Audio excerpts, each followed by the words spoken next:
எல்லாருக்கும் வணக்கம். நாங்க அவ்வளவு கஷ்டப்பட்டு விவசாயம் பண்றீங்க, அந்த பொருளுக்கு எதுக்குமே எங்களுக்கு ஜிஎஸ்டி கொடுக்க மாட்டாங்க. ஆனா நாங்க வாங்குற விதையில இருந்து நாங்க வாங்குற மருந்து வரைக்கும் பாத்தீங்கன்னா ஜிஎஸ்டி கொடுத்து வாங்கினது நாங்க வந்து பயிர் வைக்கணும். ஆனா நாங்க பயிர் வச்சிட்டோம்னா அந்த பொருள் எனக்கு ஜிஎஸ்டி கொடுக்க மாட்டாங்க. என்னங்க நியாயம்? ஒரு மனுஷன் உயிரோட வாழ்வதற்கு காரணம் இந்த நெல்லு தாங்க, இந்த சாப்பாடு தான்.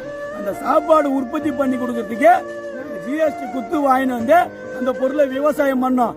எதுக்கு ஜிஎஸ்டி போடுறீங்க? விவசாயம் பொருளுக்கு எதுக்கு ஜிஎஸ்டிங்க போடுறீங்க? வடிக்கு தெரியாத நாங்க எங்க ஒரு ஆடிட்டிங் வச்சா நாங்க வந்து பாத்தீங்கன்னா ஃபைல் பண்ண முடியும். இல்லனா எங்களுக்கு எல்லாம் ஜிஎஸ்டி நம்பர் இந்த அரசாங்கம் கொடுக்குமா? கொடுக்காதுல்ல. அப்படியே எங்களுக்கு ஜிஎஸ்டி கொடுத்து பொருளை வந்து வாங்க சொல்றீங்க. அது மட்டும் இல்லாம நாங்க கடவுளுக்கு சமம்னு சொல்றீங்க. ஆனா இந்த கடவுளுக்கு சமமான விவசாயம் பண்ற பொருளுக்கு எதுக்குங்க ஜிஎஸ்டி போடணும்? ஜிஎஸ்டி போடாம கொடுங்க. விவசாயம்